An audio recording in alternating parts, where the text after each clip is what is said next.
In this paper, we propose a novel framework for automatically finding and extracting single-period representations from periodic motion.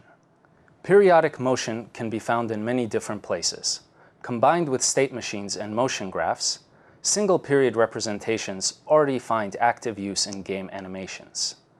The state-of-the-art, as found implemented in Unity 4, requires the animator to pick out appropriate start and end frames and smooths the transitions between them.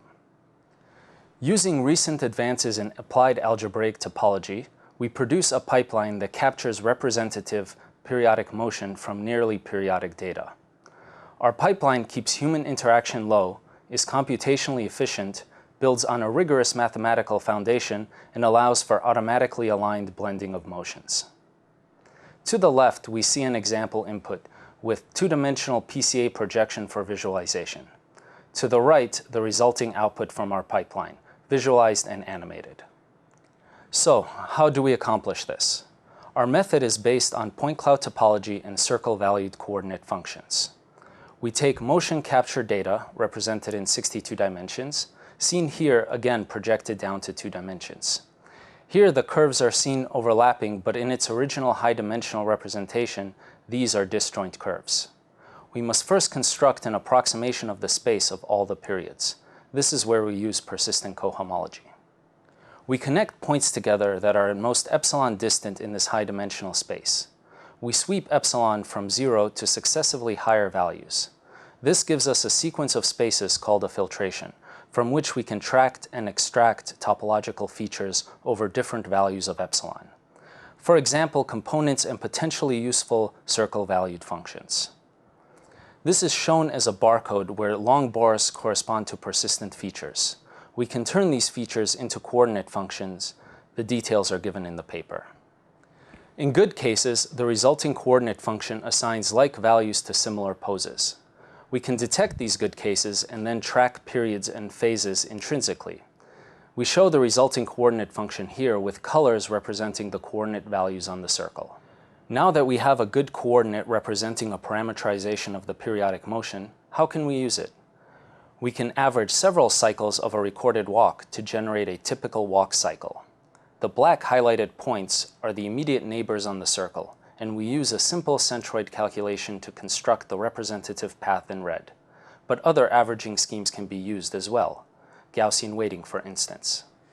Each iteration in the motion sample used should be similar, but does not have to be a perfect copy of the others. The weird motion at the bottom here comes from the averaging of 2 different punches, one jab and one uppercut, into a single motion. Recall that the plots to the right are 2-dimensional projections of the 62-dimensional joint space curve, colored by coordinate value. Almost the entire original punching motion has been assigned just one coordinate.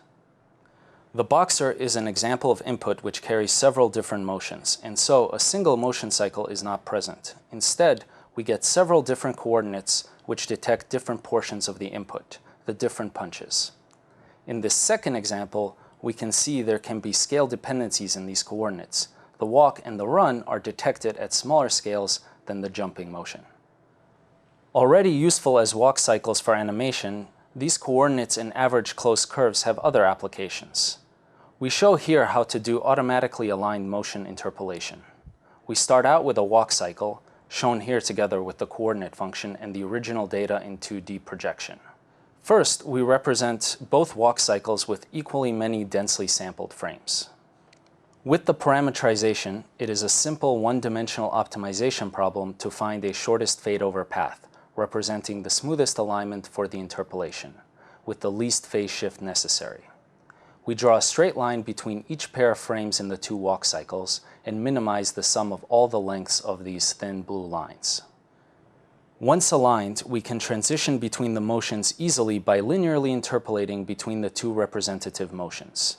The way to visualize this is as a cylinder connecting the 2 circles representing the motions.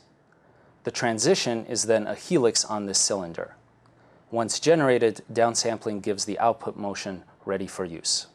On a final note, our examples have been mostly for walking motions and walk cycles, but the pipeline only assumes periodicity. Many different motions can be used.